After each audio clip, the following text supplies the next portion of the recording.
We'll keep searching through the darkest day for every soul that's lost or gone. We'll fight until the break of dawn.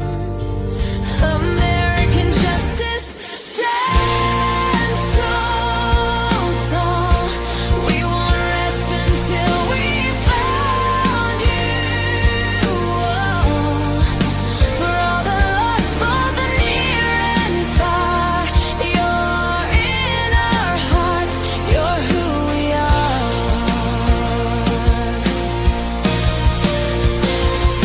Through the nights and through the pain, we will say your name again. Every step we take is true as we continue to search for you. American justice stands so tall. We won't rest until there is justice for all the lost, both near and far. You're in our hearts. You're who we are. We will continue to pray until you're home to stay.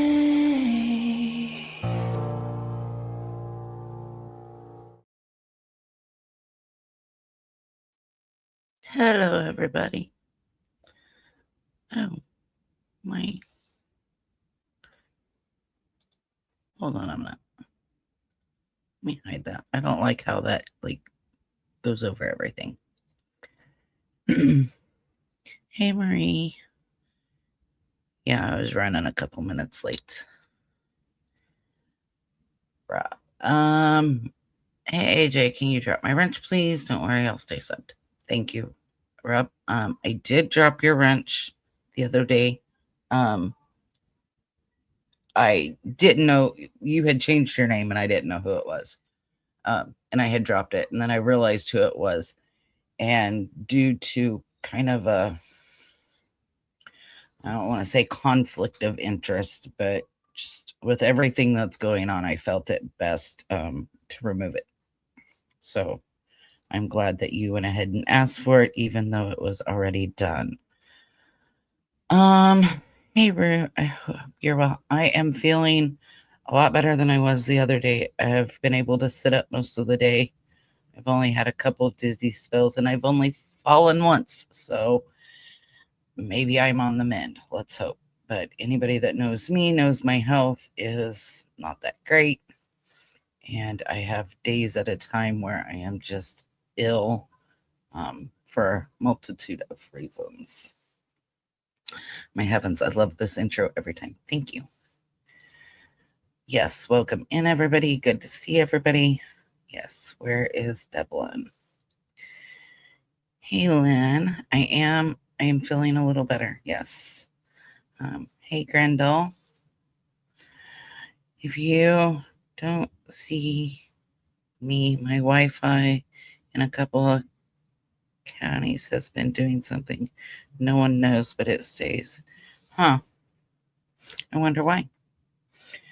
So, a couple of news things come out on Devlin the other day, and I just, due to my health, haven't been on to do a live on him. So I wanted to do one real quick. I don't look for this live to go very long, just because I really don't feel like pushing my luck. So before I get started on Devlin, and before we talk about that, there was a officer involved shooting in Beach Grove this afternoon. 2 officers were shot and injured. They are at a local hospital. I don't have an update as to how they're doing. Last I heard, they were still alive. So prayers to the Beach Grove officers, their families, and that includes their family in blue. I hope that they have a speedy recovery and they are okay. Oh my gosh, Devlin, not Devin. So sorry for the typo. His family calls him Dev, so I read it as Devlin. I didn't even. It does say Devin, doesn't it? Hey, Belinda. Yes, prayers for the officers. Um, Hopefully they're all right. I'm gonna keep an eye on it as much as I can. Um, from what I understand, it was an ambush style shooting. So what I gather is somebody called them there for the purpose of harming them, and that is just not right. So, like I said, a couple of news articles came out on Devlin. Um, so full credit goes to Wood TV for these um, videos. I will drop the link um, in the chat. So hopefully Wood TV does not strike me. I hope not. That would be really bad if they did. But we're going to talk about Devlin Tait, who went missing on April 21st, 2025 from Lake Odessa, Michigan. Devlin was last seen at Carl's Supermarket at 8:21, and his last phone ping that was verified was at 11 p.m. Devlin has a lot of health issues and requires daily medication, for which he's not had since he's been missing. Devlin has autism, a chromosomal deletion, cerebral palsy, ADHD, Tourette's, fetal alcohol syndrome. So, things that he definitely needs his medicine for. And from my understanding and from what we'll see, there's been no activity on his bridge card. There's been no signs of life in a little over 10 months now, which for a young man that seemed to be very social, that is extremely concerning. Thank you, AJ. Take care, Marie Grindle. Hope you hit 500 soon, AJ. You deserve it. Thank you, Rob. And Rob, it's nothing against you as to why I dropped your wrench. It really isn't. It's just kind of what's been going on, and I just don't need dragged into that. Who is that? Who is who?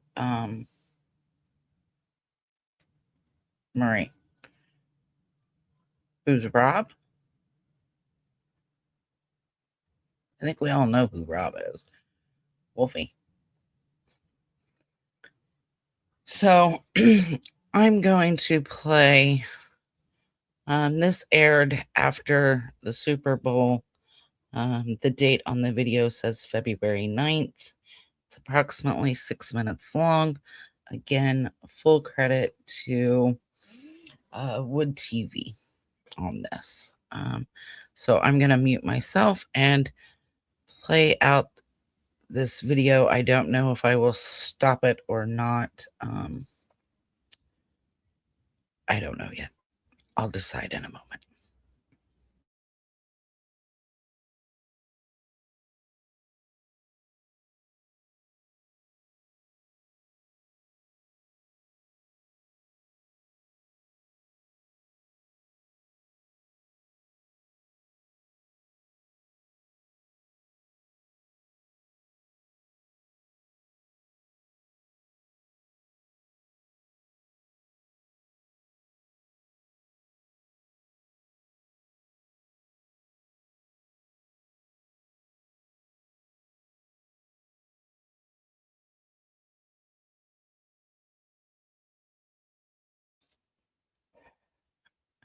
Um,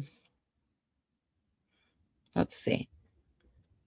Yes, I see you, Marie. I've got some saying it's muted, and then I've got others saying you can't hear sound. So let me stop stop screen. So let me do it. Let me see. Share screen. Let me do it this way and see if you guys, you did not miss anything, Grindle. I can't hear it. Okay. So let me know if you guys can hear it. Here in just a second. Okay. Yeah, go ahead and refresh. I'm gonna restart it. Let me take myself off screen here to make it a little bit bigger. Community and left a hole in its heart. What happened to 18-year-old Devlin Tait? In April, it will be 1 year since Tait, who has disabilities that make him vulnerable, walked through a grocery store parking lot in Ionia County's Lake Odessa and vanished. Tonight, for the first time, the Sheriff's Department is lifting the veil on its investigation and sat down with Target 8 investigator Susan Samples to do it.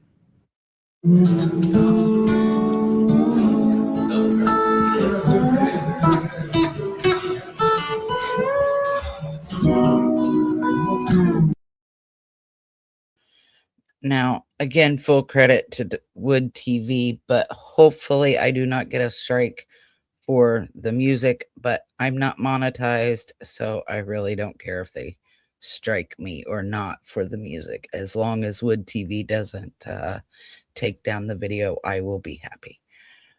So you guys can all hear it now. I said, okay, I'm back, all good on my end.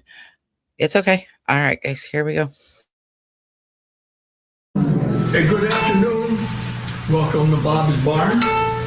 You're going to be watching Easy Idle String Band. You're going to love these guys. It's not just the bluegrass that beckons. There's a come-as-you-are camaraderie at Bob's Barn. See, this place is, nobody complains about anybody. Everyone's welcome at Bob's Barn Jamboree, where the Sunday concerts are free and the post-show mic open. Devlin came in one day and he liked the music. Singing hallelujah.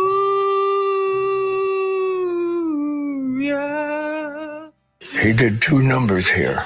2 songs on 2 Sundays. No one doubted the young relative newcomer would be back. And this is where the part that when I was recording the one song that the dude was singing, it went black. That's what's been going on with my phone lately. So, And he had his phone with him all the time. If you spent any time in the town locals call Laco, you couldn't miss one thread in its fabric. 18-year-old Devlin Tait. He was constantly walking around, Lake Odessa, visiting his favorite spots, hanging out at McDonald's, going to the laundromat. So it looks like I might not even be able to do it because I'm not even able to go to the home screen or nothing. Gave it a try. Yep. Then that day he came up missing. Ionia County Central Dispatch. Hi, my name is Sabrina Cook, and my nephew, Devlin Tait, has been gone since 7:30 this morning. Nobody's seen him since 8:15. Devlin Tait was last seen at 8:15 a.m. the day he disappeared at Carl's Market here in Lake Odessa. Surveillance cameras showed him walking east through the store's parking lot. That video no longer exists because no one thought to save it at the time, thinking Tait may have left voluntarily, either to avoid a court hearing scheduled for the next day, or he had mentioned trying to get to Arizona to live with his birth mom. Okay, so I said I didn't know if I would stop it. Okay. I have an issue, and this is nothing against Lake Odessa PD or anybody else, but Devlin was missing, and you had it on video, his last known. So I don't understand, and maybe you guys can tell me, but I don't understand why that video wasn't saved, even if they thought they would find him soon, or whatever, why that was not saved. Like in my head, that should have been saved in the off chance that he wasn't found immediately. Or, you know what I mean? Like that just doesn't compute in my head why it wasn't saved. Why do you guys think it wasn't saved? He did look happy. He really did. And he loved going there and singing. And there's other videos of him singing. I mean, it was something he enjoyed. Hello, Sailor Moon. Exactly. Why? Why was it not? I mean, even if you think, oh, he's going to turn up in a day or two, whatever. Like, in what other case? I mean, we've all watched true crime. In what other case have they had video and it's not been saved immediately? Because I can't think of one. I can't. That poor young man. Yes, they should have saved the video. That's kind of bullshit. Exactly. Like, I can't come up with a reason in my head why it wasn't. Like, in the off chance that he wasn't found, or you know that video is going to be recorded over, or whatever, like it only saves for so long. Even if it was, okay, he was last seen here, you didn't find him in 2 days or a day, why not go back and then save the video? Right? Like, surely it wouldn't have been recorded over that quick. I mean, depending on their surveillance system, of course, but in my opinion, maybe because of age, I don't know, they didn't save it. Well, see, I thought of that. But even in missing adults, they still save the video. And like I said, if they didn't save it the first time, if he's not found in a day or two, why not go back and save that? I mean, you can tell so much from a video. Is somebody following him? Is somebody watching him? Which way did he head? You know, if this goes to court and it's, determined to be foul play and he didn't just walk off, that video shows the last known sighting.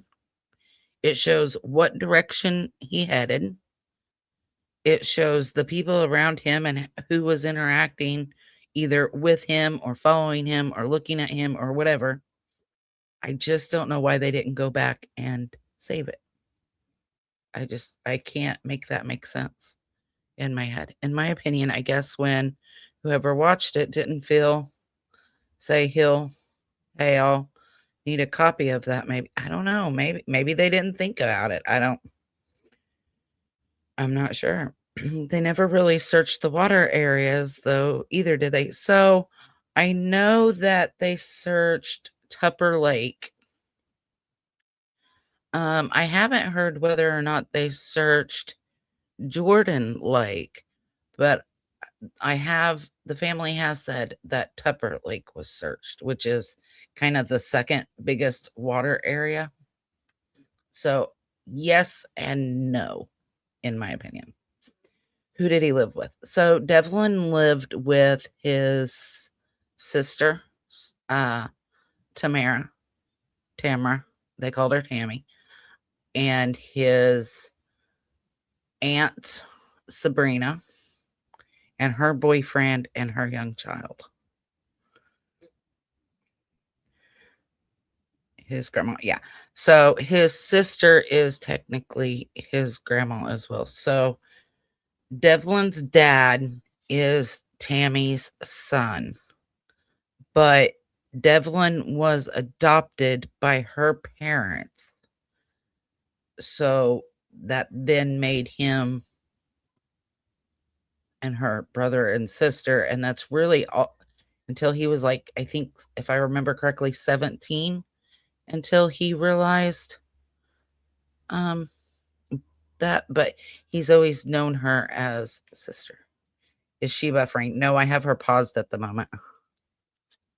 So I just wanted to talk for a minute because that struck me as weird as to why they did not save video footage. And again, this is Wood TV, and I put the link above, and I will share it again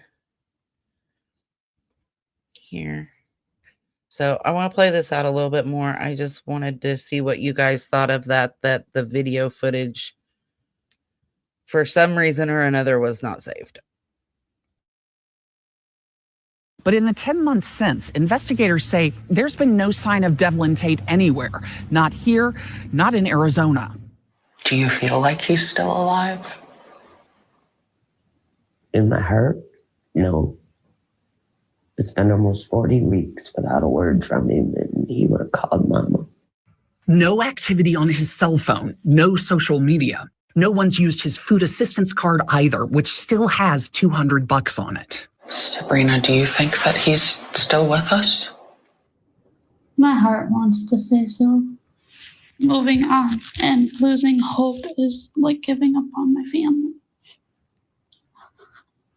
And that was something that I was taught you don't do. You don't give up on family. The sheriff's department isn't giving up either. The earliest lead, a successful phone ping the night Tait went missing, before the cell phone, which deputies never found, stopped responding. Both phone pings that came back were local. They were near trailer parks. Now, keep in mind, a phone ping is not a precise location. The ping showed Tait's cell phone bouncing off a tower near the Lakewood Estates mobile home park. For context, that's less than a mile from Carl's Market, the last seen location. Tait lived here with his grandma, aunt, and his aunt's boyfriend, less than a mile from Lakewood Estates via the shortcut Tait was known to take to visit the woman on the other end of this 911 call. So you had asked about lakes being searched. So you can't see my mouse, unfortunately. So right above the A here, that is Tupper Lake. And that was searched. That's horrible, really. That could hold the answer, in my opinion. I agree, Murray, because even if you only get a direction of travel, or you can see who's looking at him, or maybe somebody's watching him, like that not being saved bugs me. It just does. Nothing against the police department. It just bugs me. I'm just concerned because he is a former student in a classroom I worked at, and he comes up periodically and talks to me, but they said that his phone was pinging and they thought he was inside my house. Well, that's a little hard to go to sleep after that. And they never found him, and I'm wondering what's going on. We've interviewed everybody that knew or was familiar with Devlin in the area that the phone ping. None are suspects, and neither is Tait's family, which was investigated early on, says Undersheriff Andrew Buchholz. No confirmed sightings of Tait either, despite the community's efforts. What's the likelihood that somebody's going to stumble across his body this spring in Ionia County?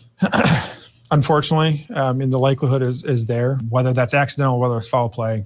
Investigators put the odds of accidental versus foul play at 50-50, saying they simply have no evidence leaning either way, despite endless and sometimes incendiary speculation online and on the street.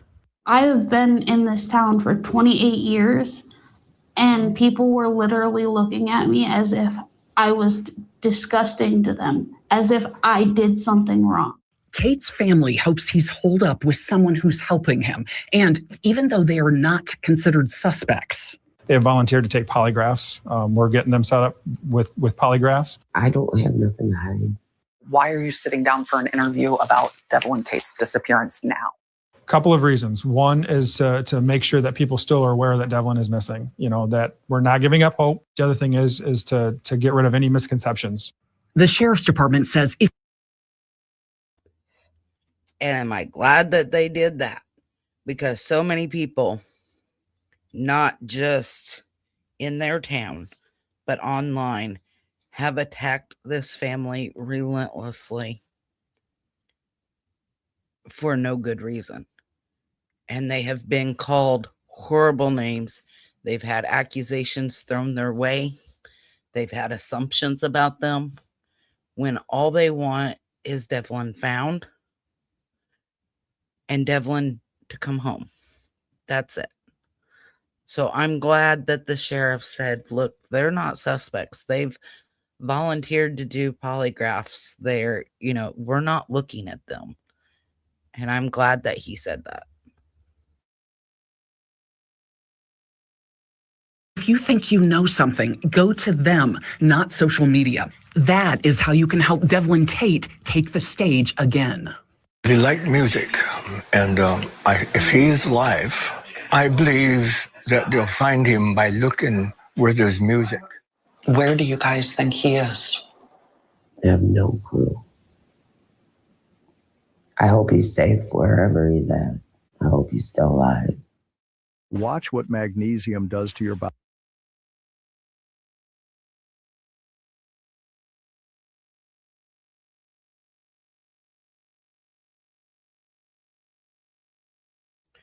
Well, that was short and sweet. So let me share this second video. Share screen.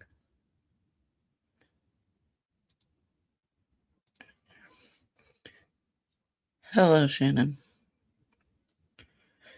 So I feel like I could have made that longer, honestly.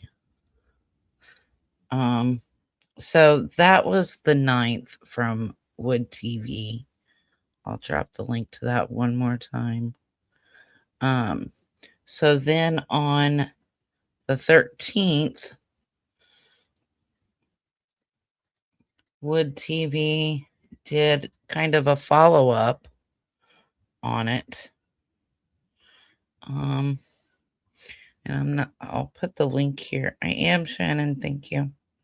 At least for now, let's hope it holds out. So this is the link to this. Again, this is Wood TV on this one as well. So it says, let me make this bigger so you guys can see it. There we go. So, search and rescue expert weighs in on Lake Odessa teen disappearance. In the search for Devlin Tait, investigators are asking people in Ionia, Berry, and Eaton counties to keep their eyes open for anything that might be connected to his disappearance. Evidence in this case is scarce, but one of several theories is that Tait suffered accidental injuries during one of his daily walks, and we can't count that out, right? It's very possible that he did. I think it's more unlikely because one of the reports that's out there, and it has been turned into the sheriff's department, is that Devlin was seen that evening outside the trailer park being hesitant to get into a dark colored vehicle that had 2 men in it. And I know that Devlin a few days prior had been talking to 3 girls on another social media app called Threads. And I did ask the family if those girls were looked into and whether or not they had a significant other or a family member, like a older brother or younger brother, that maybe didn't like that Devlin was talking to their significant other or sister, and if that was maybe something that had been looked into. And I was told that they were looked into as far as the women go. So that brought me some sense of relief, I guess is the word. Shannon says, all of these missing cases are so heartbreaking. They are. And unfortunately with Devlin, Wood TV is really the one that has kind of covered it the most. there's been, a couple other local channels that have covered it, but I'd say Wood TV is the one that's covered it the most.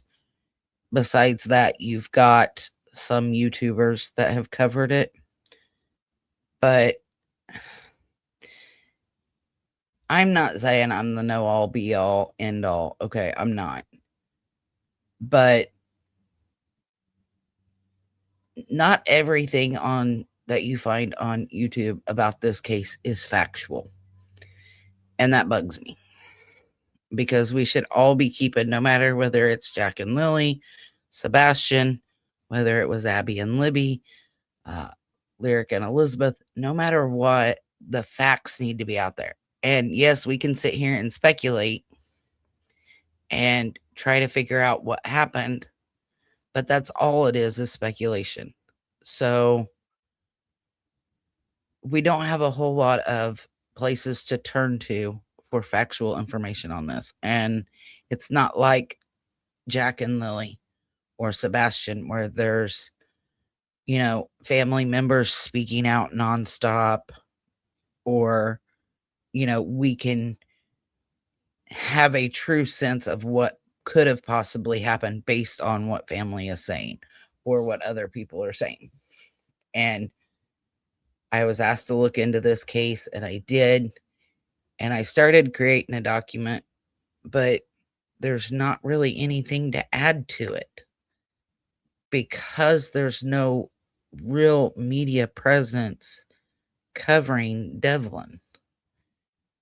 And I know media can't cover every single case. I get that.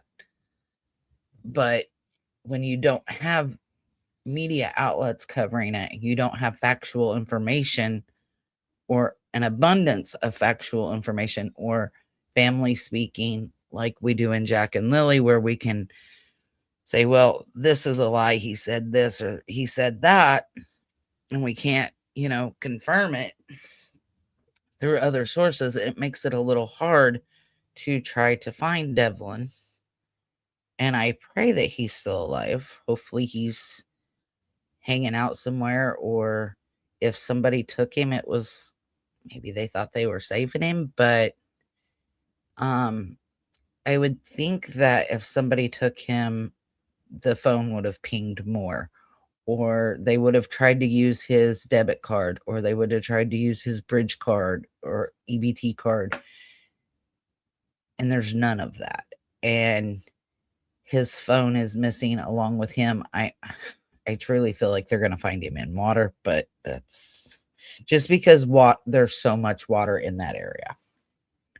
And I have heard that his scent was possibly and allegedly tracked to a creek, but again, there's not enough factual information out there that has been said in a channel that I trust. They all deserve so much more coverage. They do. And I mean, honestly, you could have a cable channel that is strictly dedicated to missing people or missing children, even narrow it down to under 20. I mean, they could talk and still not cover that many cases. And unfortunately, in the United States, I think it's every 10 seconds or something like that somebody goes missing. So, I mean, you could have a channel dedicated strictly to that, and still, sadly, most of the cases would not get attention or get the attention that they deserve. And, a lot of people have compared Devlin to Sebastian because of his chromosomal deletion, but that's as far as the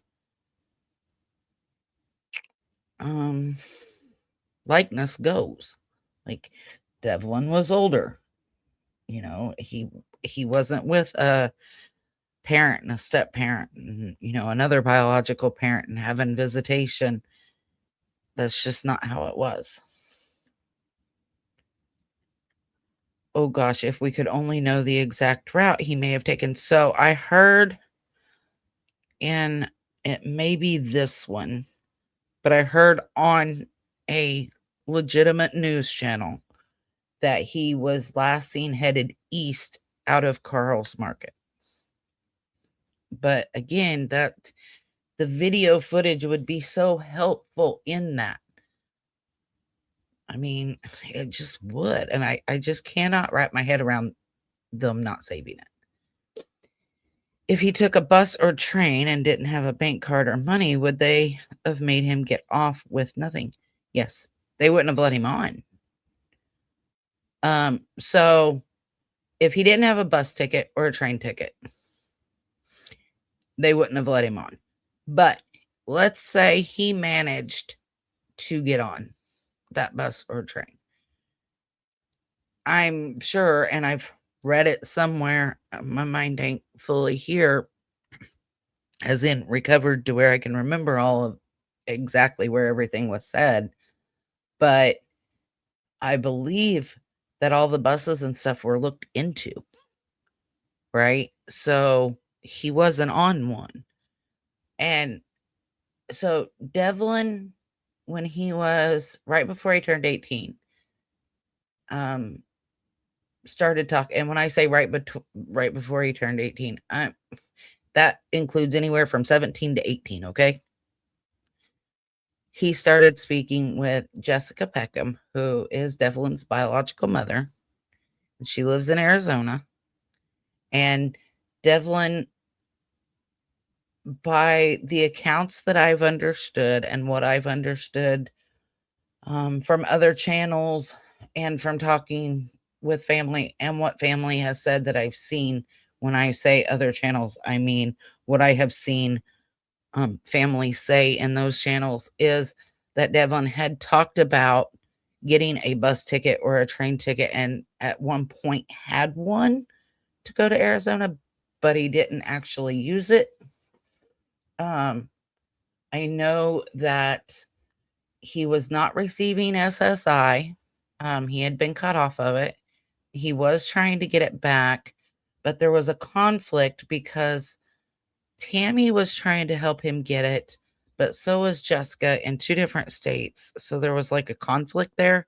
So he didn't have his SSI back. I know he was having trouble charging his phone. He had bought several phone chargers.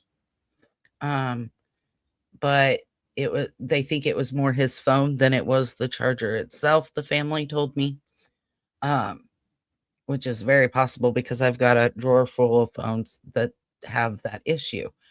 So a lot of people have made mention that Devlin would charge his phone at the laundromat, and yes, he would. Because if he didn't do his chores at home, which were like feed the dog, take out trash, general things, he wasn't allowed to charge his phone at home, which is essentially grounding him. I remember one time Nick, he had me so mad. I forget now what it was he did, but he had me so mad at him. And he just kept pushing the buttons because he knew he was in trouble. So I walked in his room, and I didn't take his PlayStation. I took the cord to the PlayStation. And I took the cord to his phone. And I put them in the safe because he couldn't get into that. So it was grounding him, and he got to watch his phone die, and he got to look at the PlayStation but not play it. Like, come on, it's parenting. You got to come up with creative ways, because you can't always smack their pamper, okay? That stops working after so long. I can count on one hand how many times I smacked my kids on the hand or smacked their pamper, and I tell you what, they acted like I was killing them every time I did it, and that killed me, so I quit doing it. And you hit a kid when they're in trouble, you're just teaching them that hitting is okay as long as they're in trouble, and I didn't want to send that message. But everybody parents different. But yes, he would have been kicked off the bus or train had he got on it and they looked for his ticket, and he didn't have one. Hello, Olive. How are you? Oh, so we don't even know if he got one. So he did get one, but he didn't use it. So he had one at one point, but didn't use it. And I would have to go back and find those messages and exactly which family member said it. I don't remember if it was Tammy or if I had seen his Uncle Matt say it at one point.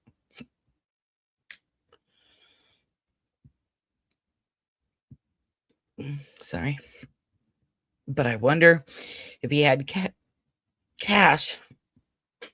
Sorry, I got the hiccups here. Or if buses or trains had cameras or stores along the east route of the last camera. So let me see here if I can pull this up, because I had started mapping out everything that I could find. So let me remove this real quick. Stops. Oh, shoot. I didn't mean to do that. Oh, well, I'll go back to it. Okay, so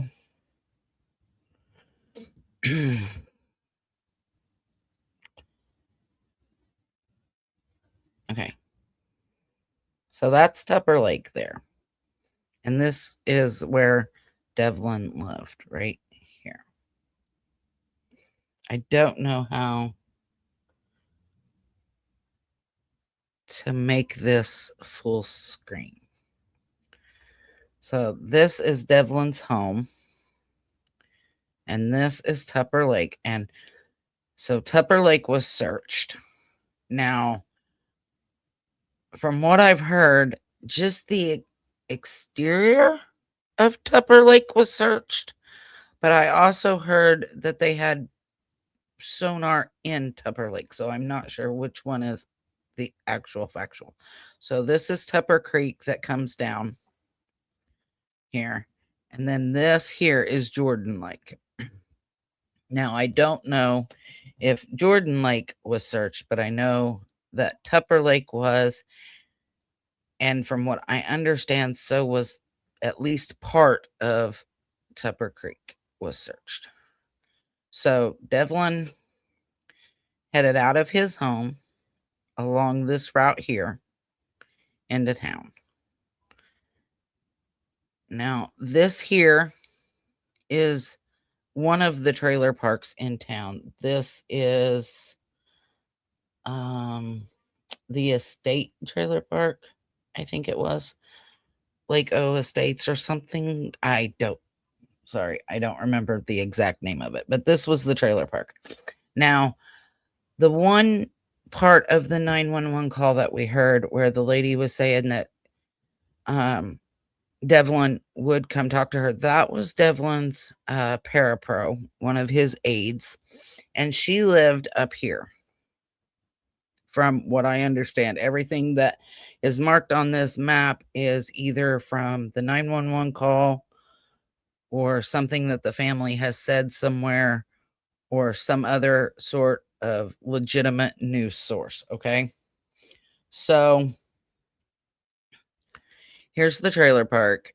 This right here is Bob's barn, where the video was taken of Devlin when he would go sing, okay? So this right here is Lake O Laundry, where Devlin would go to charge his phone. And then this white building here by this marker, that is Carl's Supermarket. So it's not that far to come down this road to go to Carl's or just go straight over and down to Carl's. It's not that far of a distance. Now, Devlin on Easter Sunday went and ate dinner at church and would often eat dinner at this church. not because he wasn't being fed at home, because he had access to food. He had his own money on the bridge card or EBT card, whatever you want to call it. And at the time of his disappearance, still had $200 on that card. He spent, I think it was $12.08 on some snacks and a drink that morning at Carl's Market. So when you hear mention that Devlin went to the church and ate, that is this church here. Like I said, I've just started doing this and mapping this out best I can. So there was mention early on that Devlin had got caught, and it's actually one of the court cases, I believe. I possibly not, but there was mention that Devlin had went into an auction barn prior to his disappearance and had been caught in there. That auction barn was not locked, it was unlocked, and that is this auction barn here. So, oops, scrolled out a little too much here. So this is Devlin's home, and he would go along this route here into town. From what I understand, it would take him 20 to 30 minutes to get into town. He would often go to the Lake Laundry to charge his phone. He was at Carl's Market a lot. He was at the church a lot, and he enjoyed going to Bob's Barn. Now, I noticed that this is quite a distance, and I'm new to mapping this out, but so I don't really know how to work it as far as measuring distances along a full line. So it's quite a ways. Say Devlin's already in town and he's at Lake Laundry. So he would have to travel. So these are train tracks. They've been mentioned in several things that I've seen, about where the train tracks searched. But if you go from Lake Laundry, so let's say he goes down here, this route. Hopefully you guys can see my mouse because I'm behind in chat. So give me just a minute. If you go down this route to this road here, and then you go up and then turn in here somewhere, because I think this is a road. That's quite a distance, in my opinion. I know Devlin was used to walking because he did it a lot. He did it daily. But that's quite a distance compared to everything else here in town. So I know if I just, as a crow flies, from Lake Laundry,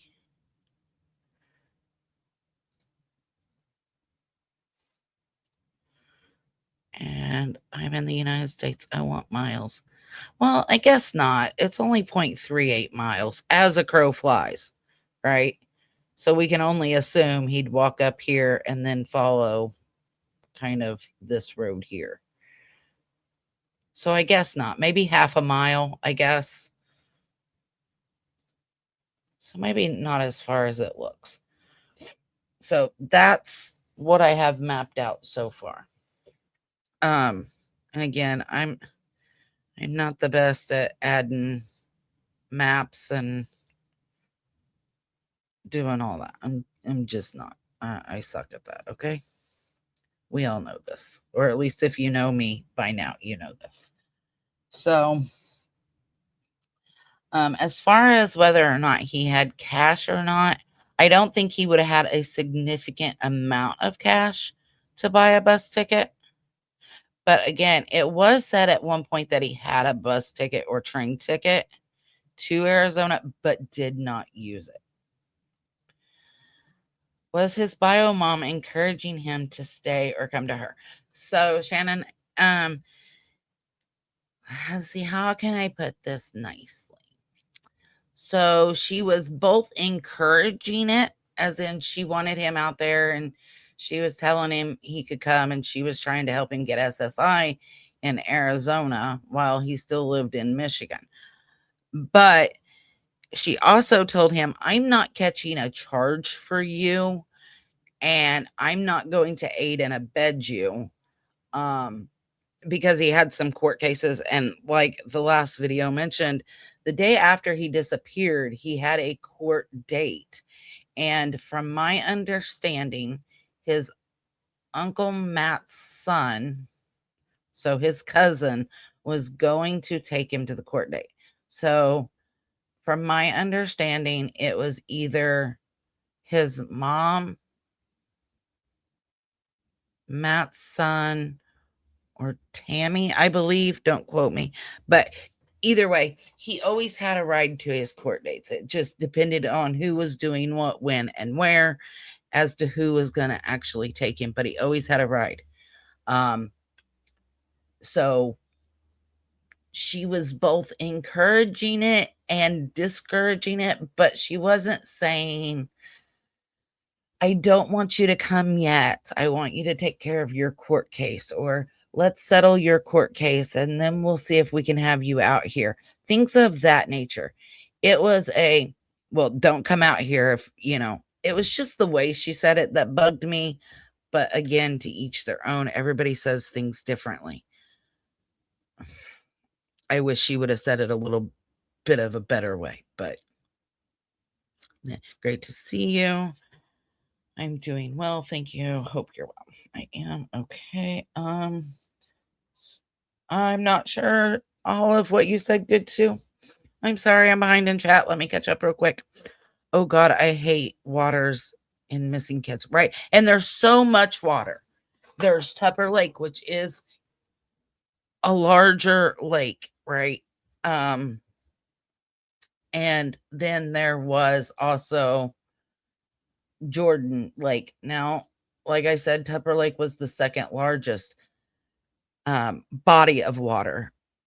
And I would love for like narc divers, or I won't say adventures with purpose, or Tyler Gwynn, or there's a lot of them that used to be with AWP that aren't anymore because of the pedo that runs it. But I would love for one of those dive teams to go out there and actually truly search with sonar in the water. Because it's conflicting stories. Like I said, I've heard that just the exterior, like the perimeter of it was searched. And then I also heard that sonar was used, and I have screenshots of his Uncle Matt talking about that. It was rumored at one point that the family said that they couldn't search, that they refused to let people search the water. First of all, that's not true. Matt said that in one of his comments on another channel, that the family did not decline to have these searched. It's been the exact opposite. They've been asking people to do it, but it's a public body, right, of water. So, I mean, you can't say somebody can't search a public area. And so there's that. Woods and water. Yes, it is. That's like, sadly, I showed, let me remove that. Let me go back to share screen. Let me go back to this, because it is important when you're talking about missing people to look at the terrain. So you've got this, like I said, this right here is Tupper Lake, and then you've got this big one, which is Jordan Lake. Now, let me find, I believe,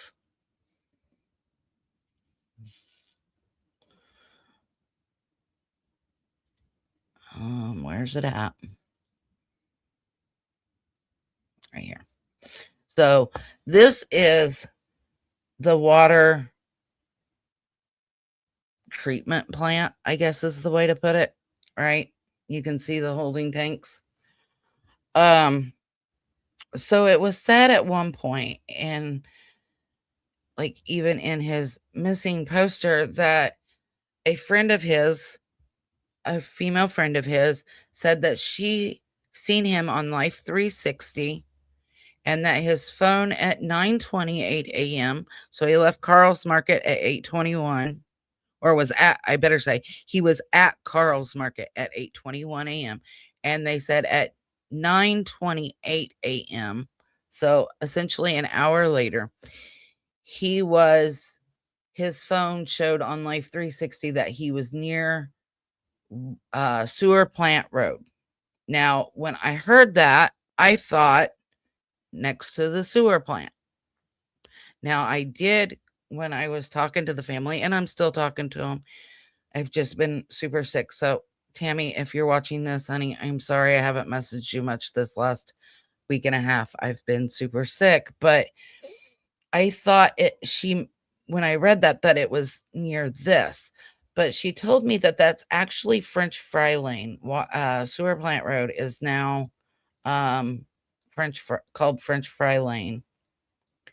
And there is no, that I can see, like name of the road here. So I don't know if this is the road, right? That, hey, wait a minute. How did it get like that? Anyway, that ping was at, but that's an unverified ping. The last verified ping was at, how did that switch? There we go. Was at 11 o'clock near this trailer park here.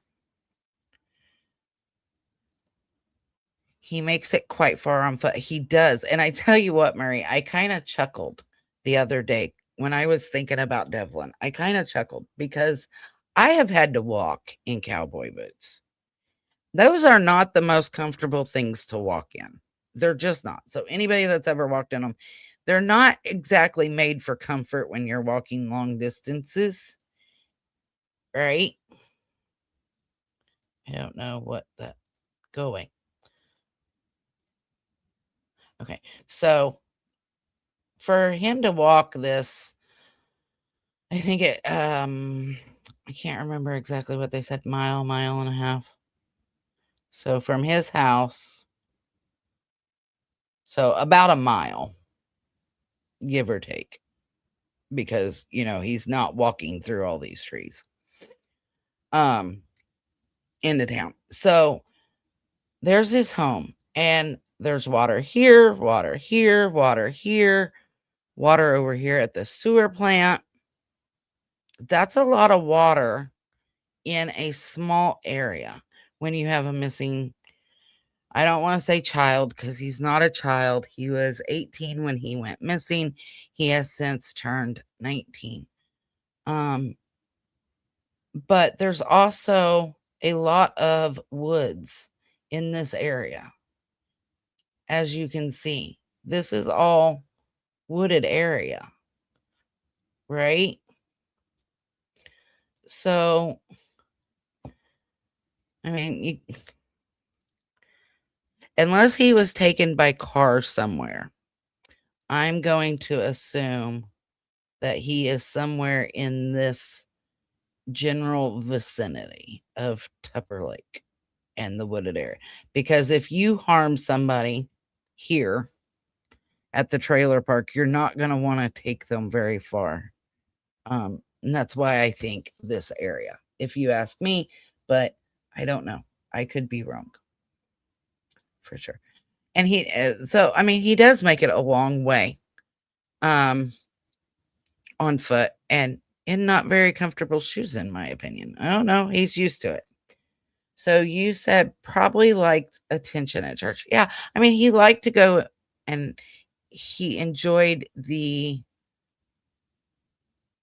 social aspect of it, of just talking to people. And from what I understood, even though Devlin was a young man, he enjoyed, just like Bob's Barn, he enjoyed kind of the older crowd. Could we chalk that up to he was raised by what would have been his great grandparents? Possibly. Now, Devlin's dad his adopted dad, Bill Tait, did pass away not long. I've got that obituary somewhere. I don't want to quote the year, but it was within a year of his disappearance. And Devlin did take that very hard. He was very close with Bill Tait. Great job on maps. Thank you. I try. Like I said, I wish I knew how to like zoom in and make like actual lines, like instead of as a crow flies, but I will get better at that in time. I wonder if he had any issues, arguments in the past with anybody. So Devlin was being bullied by several people. And I know that at one point,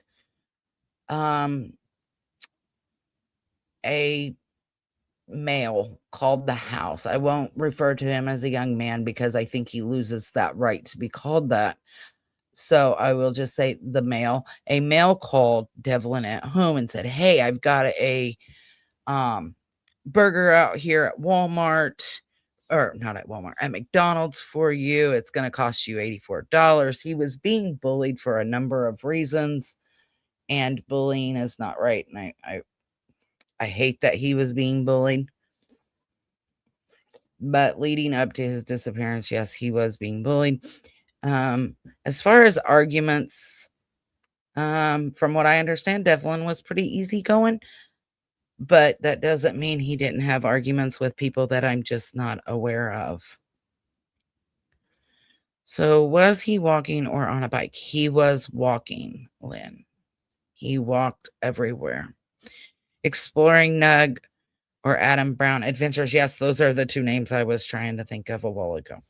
I would love for them to go in there, especially exploring with Nug. He's great. I'd love for him to go in and look at Tupper Lake and at Jordan Lake. I really would. And if I knew how to get a hold of them, I would. Of course, they go off donations to get to places. I think they do. And so I'm not sure how that works. I don't know if they have. I know that the Lake Odessa has 2 detectives, and they're not really keeping the family involved or updated. I don't want to say they're dragging their feet, but it's not like in a bigger town or a bigger city where you can kind of request a new detective, right? You get what you get in Lake Odessa, from what I understand. And I do believe that they're doing the best that they can, but at the same time, they're not willing to call in like Michigan State Police. FBI probably wouldn't come in because there's no crossing of state lines.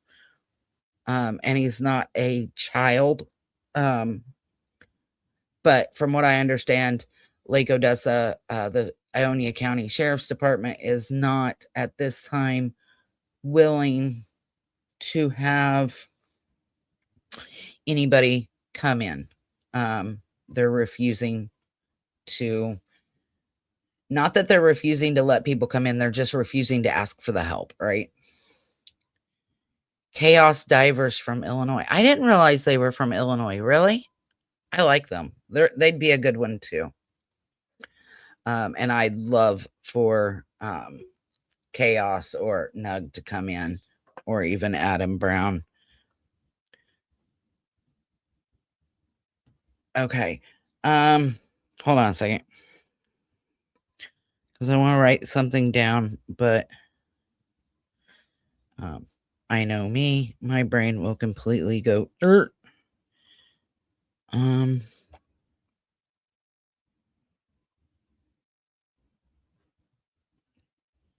Okay. So Exploring with Nug and Adam work together. A lot of their videos are great. They find a lot of people, and they do, Lynn. They really do. And a lot of that goes with just the simple fact that they have so much experience, and they have the sonar and the underwater cameras and all of that to really dig in and look. Yes, ma'am. Hey, I don't know if I said hi to you yet. Why was this boy's life so rough? He was dealt a bad hand. from birth. He was, sadly, he had parents that had issues, and he ended up being adopted, and it makes for a hard life. He had a rough start. He had a lot of health issues. Unfortunately, he was just dealt a bad hand from birth. Why did he have to walk so far? So he chose to walk. Yes, ma'am. It was not that, nobody was willing to do anything for him. He chose to get up every morning, and he would get ready for the day, and he would leave the home and go walk around town, and then he would be back. He did have a curfew due to his legal issues, that he had to be back home by 10 o'clock in the evening.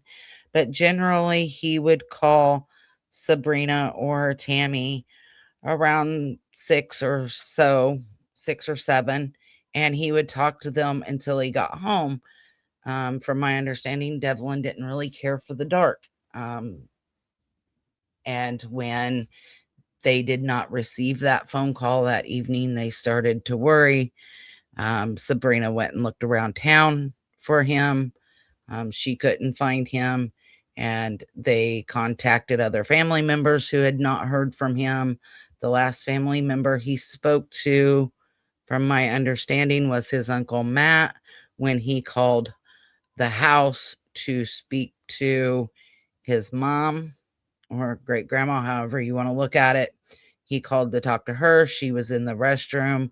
Matt had answered the phone, and at that time he was at the laundromat, and then Devlin hung up. And so, from my understanding, he was the last person to speak to him. Why couldn't he charge his phone at home? So he could, if he followed the rules, if he did his chores, taking out trash, feeding the animals, dishes, whatever it was. But Devlin chose not to do those chores. So the consequence for that choice was not to be able to charge his phone at home. So he would go to the laundromat to charge his phone. I do not. There are people that find an issue with this. I personally do not. He had a choice. Do your chores, charge your phone. You don't do your chores, you don't feed the animals, you don't charge your phone. Now, the morning he went missing, he said he took care of the animals, but it was found out that he hadn't. So Devlin made that choice. It wasn't well, you're just not allowed to use the electricity or charge your phone or whatever. It was the consequence for his actions of not doing his chores. Oh, wow. In my opinion, I wonder if a small group of people messed with him. I believe so, Lynn. And like I said, there are unverified sightings that that evening that Devlin was hesitant to get into a dark-colored sedan that had 2 men in it. And so, as outgoing as I think Devlin was, and as friendly as he was, I think the fact that he was hesitant to get into a vehicle with 2 people says a lot. In my opinion, others may vary, but I think that is something. I think if they could track down that vehicle or the 2 people, or even the person who saw it, because from my understanding, and again, I could be wrong here, it's been a while since I fully went over this. To my understanding, that person hasn't came forward either that supposedly seen it. So I think there's a lot missing here.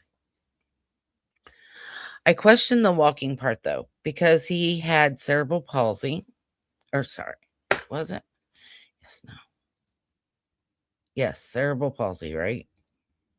Let me go back here because, yes, cerebral palsy. And I had at one point said cystic fibrosis. My cousin had that, not Devlin. I get mixed up on them. And that could affect his mobility. It would be nice to know if his diagnosis on that part. So I know that I will show that again. Lady Freedom Raw Narratives had posted a picture that was taken of some medical records ish, like a letter to a doctor where Devlin was seen. I think he was 13 at the time, and I believe it said cerebral palsy on it. We'll take a look at that here in just a minute. Let me write that down. Med record. And look at what that says. And I had thought that too. From cerebral palsy is not, from my understanding of it, it messes with your muscles and things, makes them weak. But this was something Devlin did every day. So I don't know.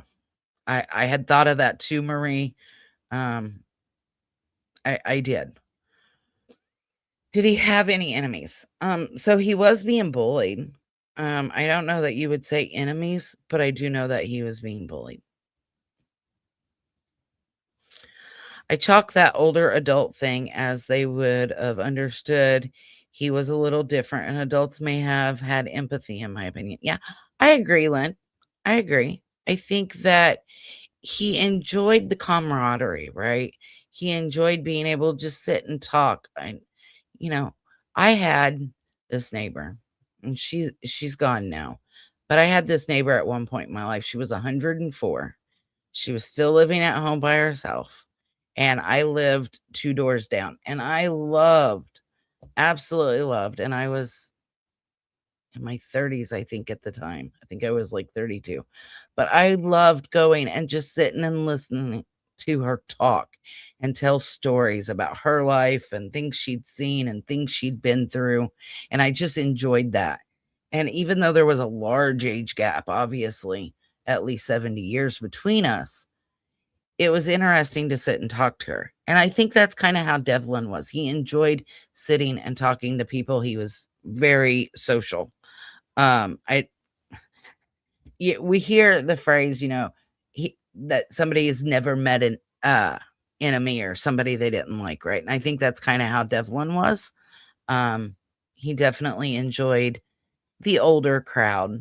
But I think a lot of that, like you said, maybe because they didn't treat him badly, like people his own age. Let's admit it, teenagers can be pretty cruel, especially if you're different or if you have a disability.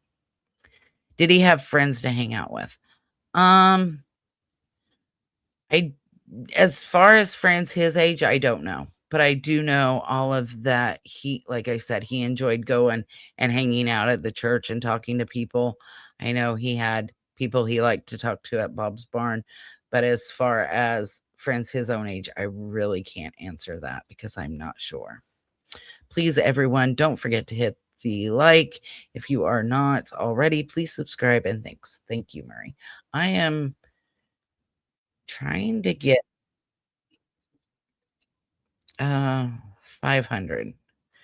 My goal when I first started was 100, and then it went to like 150, and then I was like, okay, once I hit that, I'm like, okay, 250. I hit that, I'm like, okay, 500. So that's my new goal. Chaos divers were in Canada as well months ago. Really? I didn't realize they went to Canada. That's kind of cool. I would love just to go, like if I knew where they were going to search one time, I would love just to go and watch them do it. Like, I hate to say it like that, but because I know they're searching for missing people, but I just find it interesting, absolutely interesting how they can look at this little 6-inch screen on sonar and tell if a car is upside down or on its side or right side up, and just the things that they can see. I find it fascinating. I hate to say that, but I do. Belinda says, well, I'm sure someone knows something. Exactly. And somebody needs to speak up. Somebody knows something, somebody's seen something, somebody has heard something since, and they need to speak up. Sounds like this poor guy had a very hard beginning and ending. I agree. He did. Very much so. Little Black Bear, hello. It's okay. You know me, I just ramble. And you can always go back to the beginning and hit 2 times speed. And I'm sure you can still catch up, because I swear I can watch myself at 2 times speed, but I don't like watching myself. By the way, tell Miss Bell I said hello. I wonder if Devlin had a job. So Devlin had a job in the past, but at the time of his disappearance, no, he did not have a job from what I understand. How do you subscribe? So you're watching the video, right below it, it's going to say my name, and I think it'll say subscribe right next to it if you have not subscribed yet. Do you see the bell? Oh, Murray must be telling you. And the thumbs up, yes. Okay, thank you, Melissa. Yes, it would be great to see. The medical record, yeah, I'll pull that up here in just a second. Let me remove this image file. Devlin.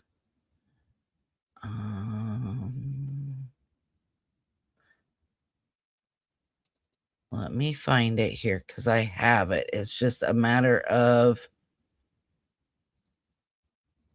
which file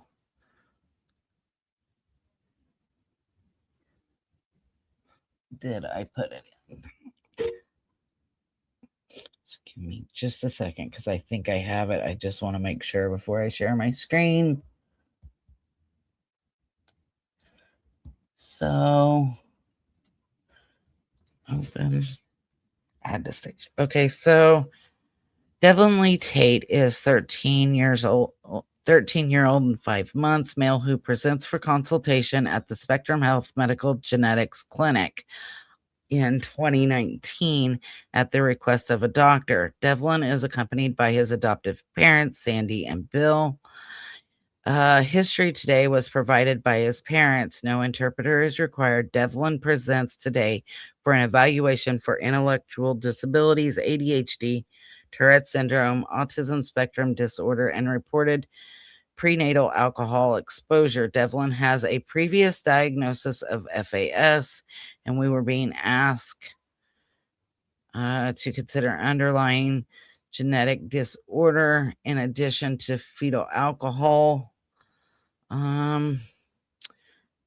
So I have, and I would have to go back and try to find it, but I do have a message from the family that states that he has cerebral palsy, but I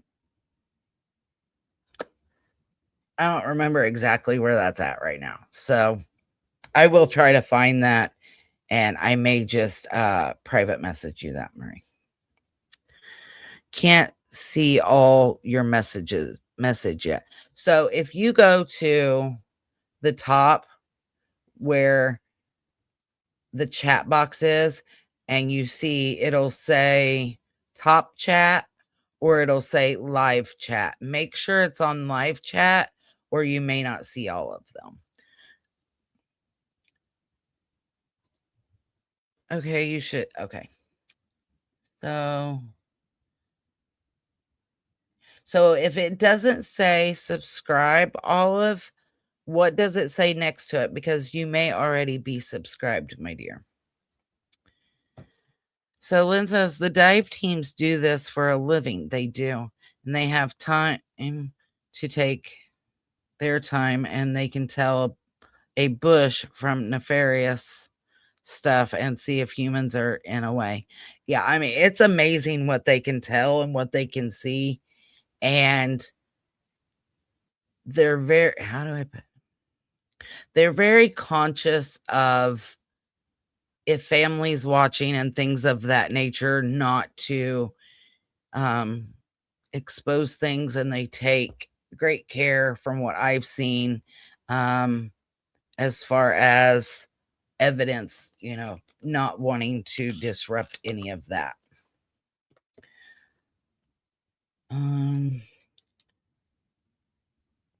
Yes, it says live chat. Okay, so you should be able to see all of it. So let me go back to this article real quick. And we'll see what all they had to say. So he was known to walk long distances, always on foot with his phone in hand. In particular, the Ionia County Sheriff's Office is asking people who live in and around the towns of Lake Odessa, Vermontville, Nashville, and Hastings to be on the lookout. He did have family in Hastings. According to records obtained by Target 8 through a public records search, witnesses reported that Tait had been trying to get a ride to Eaton County community of Vermontville to see a girl. That was one of the girls that he had seen or had been talking to on Threads, from my understanding. And that's where I had talked before about possibly some type of honey pot situation where maybe one of these people, and that's why I had asked if the girls or their significant others or people around them had been looked into to make sure they weren't one of the people in the vehicle, due to, could it have been a setup? Could that person have, hey, let's meet here, and then a robbery, or just to be mean type deal? The sheriff's office told Target 8 Tait also has friends in Berry County village of Nashville. The teen was raised in Hastings by his great grandmother, which is Sandra, who, when I refer to his mom, that is who I am referring to, because when she adopted him, she became his mother. She took him in when he was removed from his birth mother at 6 months old. But Tait was living with his grandmother in Lake Odessa, Tammy, when he was reported missing on April 21st after failing to return home by his 10 p.m. curfew. He was last seen at 8:15 that morning, walking east through the parking lot of Carl's Market at 838 4th Avenue in Lake Odessa. The store's surveillance camera caught the last glimpse of the teenager. I'm just going to say Robert K, because I'm going to butcher that name, is well known in search and rescue industry for his research on behavior of lost people. He weighed in on the search for Devlin Tait, though he made it clear he would need more case facts to predict Tait's general location and prioritize search areas. I would place him in the autism spectrum disorder category, said K, of Tait's behavioral profile. Now, I do know Devlin liked to go fishing. So there's that. So he was, in some form, one way or another, attracted to water. The teen's family had confirmed he had autism along with other medical conditions. Generally based on autism diagnosis and the terrain around Lake Odessa, Koster said statistics suggest there's a 75% chance Tait is within 1.75 miles of his last known location. I would go as much as 8. If he had gotten in a vehicle, if no vehicle, 2. The Virginia-based expert built a model to prioritize search areas based on the characteristics of the missing person, the type of terrain surrounding their last known location, and a database of 500,000 prior searches and their outcomes worldwide. I've been collecting data since 1992. A 3-year-old child is going to behave differently than a 12-year-old child, who's going to behave differently than a lost hiker or someone with dementia or someone on an ATV. Now, with Devlin's health issues, it has been said that Devlin had the mentality of a 7 to 8-year-old. It's also been said 12 to 15, depending on the day. I'm not sure what that meant when Matt said it, but he is of a younger mindset nonetheless. I would say probably 12 to 15. But Coster, who lays out a search model in his book, Lost Person Behavior, cautioned that every case is unique. And we know that both by the cases that we watch. And if you look at Jack and Lily, compared to, say a hiker goes missing, right? They're not going to go as far, or they're going to be drawn to different things. It's always a balance between statistics, because they are just what they are based upon previous cases and information gleaned through the investigation, because you are in fact looking for a unique individual who has some traits. In Tait's case, investigators believed early on that the teenager may have left voluntarily to avoid a court hearing scheduled for the day after his disappearance. I disagree with that. He hadn't missed a court date yet. He wanted to get things cleared up, from my understanding of it. So I don't think he would have intentionally skipped court, but that's in my opinion. Tait had a criminal record that included arrests for breaking and entering and larceny.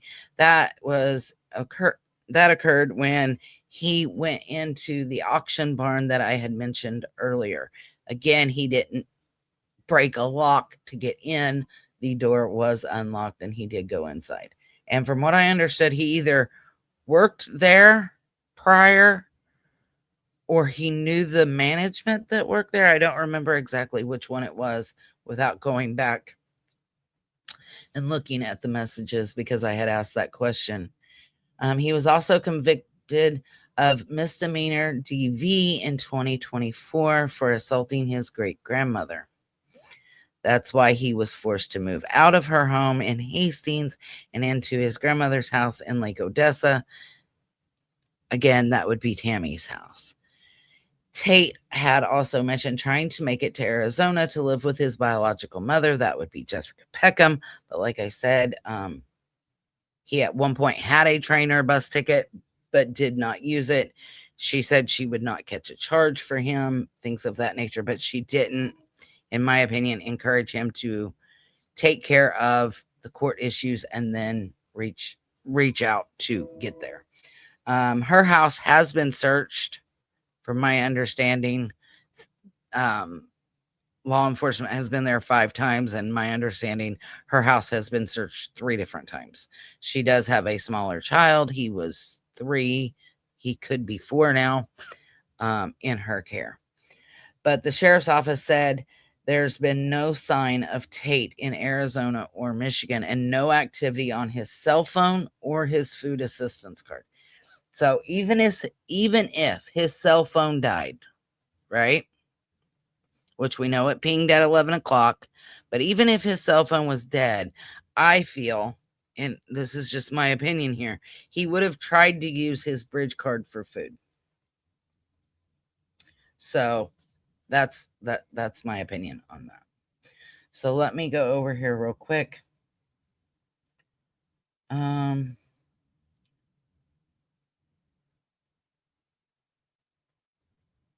I don't remember where I left off. Click the bell if it says, okay. Yes, it says live chat. Okay. Here it is. Belinda Believes says, in my opinion, they will not find him alive. Unfortunately, I agree with you on that, and I hate to say that, but we all know statistic-wise, 10 months, no activity on his bridge card, no activity on his cell phone, no sightings, anything like that. The chances are he's no longer with us. Melissa, maybe if you give information to Nug and Adam and see what it takes to do this, they might.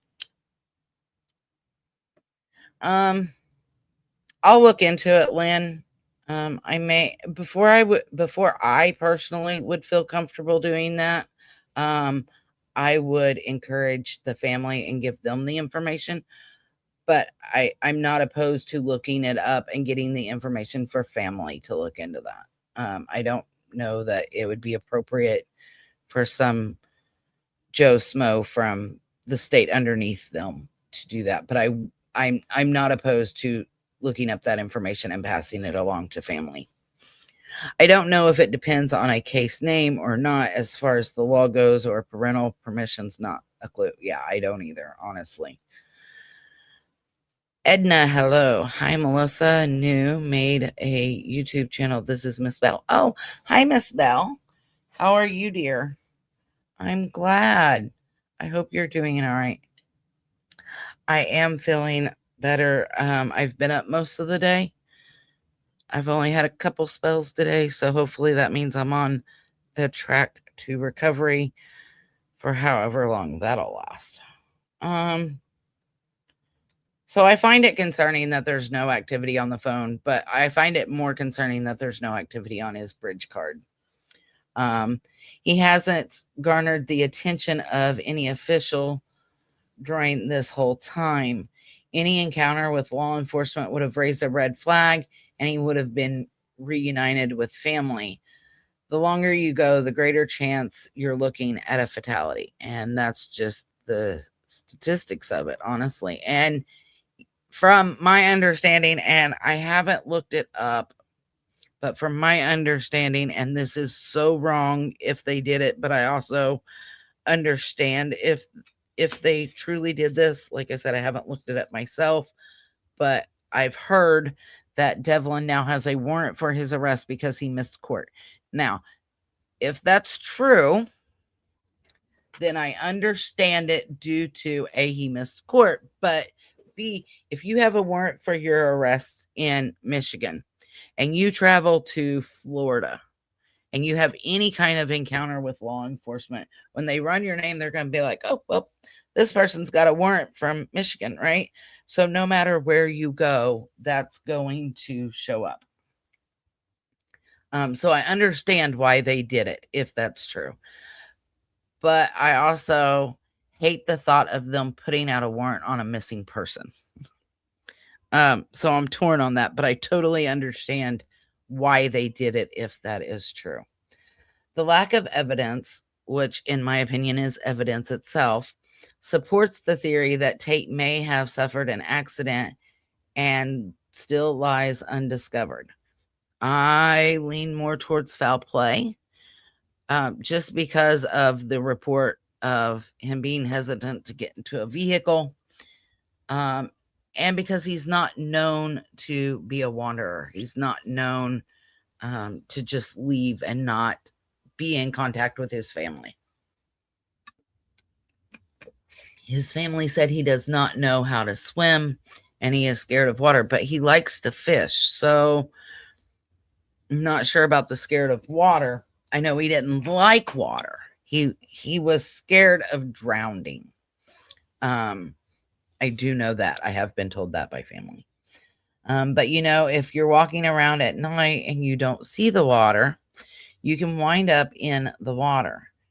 A lot of people, when they panic, they don't think of just turning around and taking another step to get out of the water once their nose gets covered. They panic. A lot of people have drowned in places where they could have actually just stood up because they're panicking. And that does happen, sadly. If you have any information regarding the disappearance of Devlin Tait, the Ionia County Sheriff's Office urges you to call Detective Philip Hirsch at 616-527-5363 or Detective Chelsea Kasul at 616-527-8259 or use Silent Observer at 616-774-2345 at the bottom of the screen. That information or thereabouts is the Ionia County Sheriff's Office and Central Dispatch phone number. I probably should add those numbers here to that as well. So give me 1 second here. Edit.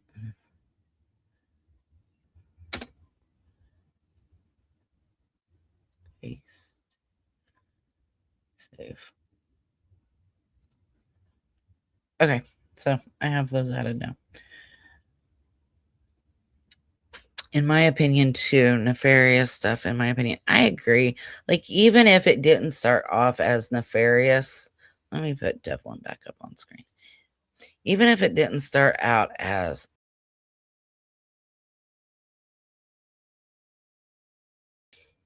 it wasn't intentional, right? It became a crime when you covered it up or you didn't say anything. I mean, it's possible, yes, that Devlin fell and hit his head or something to that nature. It is. I'm not counting that out. But I'm also not convinced that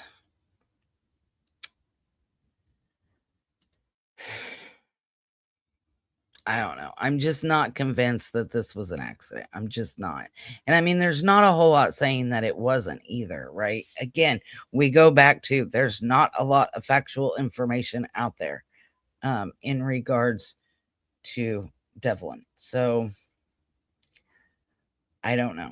I struggle with what happened to Devlin. I do think that sonar needs to be used on the waterways. I think that would, for me, and in my opinion, that would go a long ways to put the family's mind at ease that it's thoroughly been searched and that he's not there. So Devlin's missing poster, this is the last one that was put out by Missing in America. So I'll go ahead and read it. It says Devlin Tait was last seen on April 21st, 2025 at 8:21 a.m. captured on surveillance cameras at Carl's Supermarket on 4th Avenue in Lake Odessa, Michigan. A friend reported tracking his location at 9:28 a.m. near Sewer Plant Road in Lake Odessa, which we have learned is now named French Fry Lane, but he has not been seen or heard from since. Devlin has autism and cerebral palsy, and his family is extremely concerned for his health and safety and well-being. He was last known to be wearing a black zip-up hoodie, a white t-shirt, blue jeans, and black cowboy boots. He had his wallet, cell phone, phone charger, charging block, and a 3-inch navy blue flashlight with him. If you have any information on Devlin's whereabouts or have seen him, please contact the Ionia County Sheriff's Department Missing in America Anonymous tip line or call 911. At the time of his disappearance, Devlin was 18. He's now 19. He weighs 170 pounds approximately, stands 6 foot tall, hazel eyes, and brown hair. Devlin does have peach fuzz on his face, and his main marker is the fact that Devlin has a mole on the left side of his nose. So I just wanted to share those two recent updates from, again, Wood TV. They didn't strike me yet, so that's great. I did put the link to those in the chat, and they are also in the description of this video. Celine said, "Thank you for keeping the missing in our hearts and out there for all to see and hear." I can only do my part, but those who know me know I like to keep it as factual as possible. And unfortunately, in this case, there's just not a whole lot of factual information out there again. I mean, I can go to YouTube. There's a couple channels that have done something on it. I may show Mr. and Mrs. E. They did a coverage on it. I don't know if they would strike me. I'll have to look into that. But you've got a lot of the YouTube channels are very hateful towards the family, and that's just so uncalled for. It's not like the family is like Daniel Martell, where we can point to why we think what we think and can back it up, right? There's just not a lot of information out there that's factual or reliable about Devlin. You guys know I have no problem reaching out to family. I've spoken with like Seth Rogers. I spoke to Lyric and Elizabeth's families, their dad Drew and their uncle Drew. You guys know I went to Delphi and I spoke with family there and attended the trial. I will reach out to family and in hopes that they will talk to me. And I've been lucky enough every case that I've covered, except for Jack and Lily, that the family has been willing to talk to me. So I appreciate that. And I appreciate that they are willing to answer some questions and sometimes hard questions. We had talked about in another live that Devlin had bad hygiene and he didn't, like taking showers, and he would sleep on the floor or sleep in or on the love seat. Generally he chose the floor. I would assume because he's so tall, at 6 foot tall, sleeping on a love seat is not comfortable. I'm 5'4", well, 5'3". And sleeping on a love seat is hard for me. So I can only assume it would be horrible if you're 6 foot tall trying to sleep on a love seat. And somebody had asked in that live why Devlin had bad hygiene. Was there a reason behind it? I did reach out to the family and I did get confirmation. He just did not like water on his face or on his head. And they think that possibly he had a incident where maybe he thought he was going to drown. He was terrified of drowning, and that's why he didn't like water on his head. Now you take that information, and in somebody's stream, they did where Jessica talked. She said she confirmed that Devlin had bad hygiene, and her solution to that was either he would take a shower or she was going to throw him into the lake. That's the worst thing you can say to somebody who is terrified of water. It just is. So there's not a lot to update. I just wanted to show those and see what you guys thought about the fact that the video was not saved, and see what your guys' thoughts on Devlin were. My son is the same. It's sensory issues with his cerebral palsy in my son's case. Okay. It might be then in this one. With his cerebral palsy and his autism. Maybe. It might be a sensory thing. Being terrified of water, yeah. But I know he liked to fish, so that's, at least that's what I was told.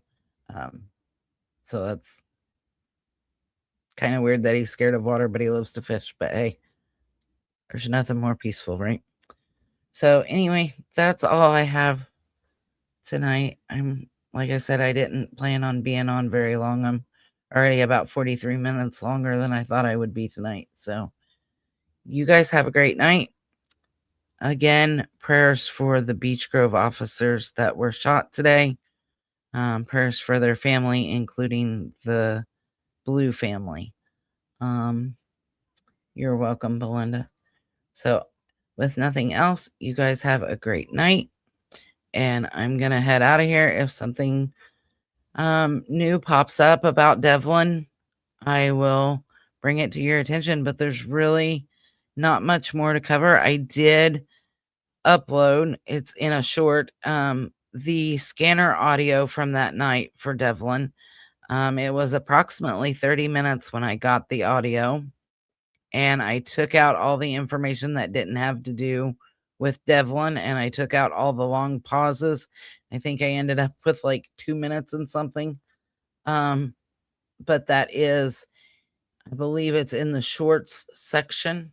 So if you guys want to go listen to the audio from that night, it's there.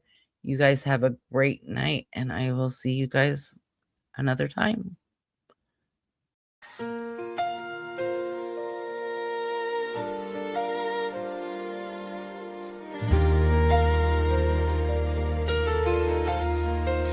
No amount of time will make us stray. We'll keep searching through the darkest day for every soul that's lost or gone. We'll fight until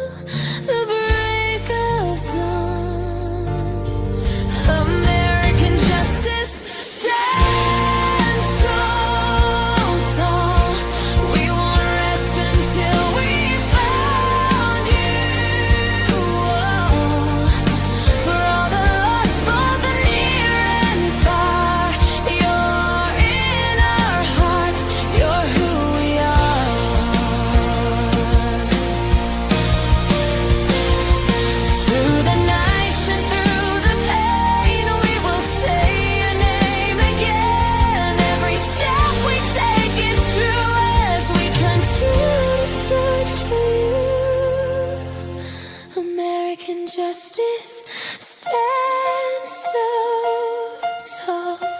We won't rest until there is justice for all the lost, both near and far.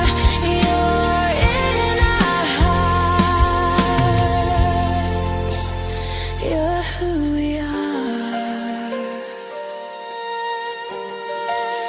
We will continue to pray until you're home.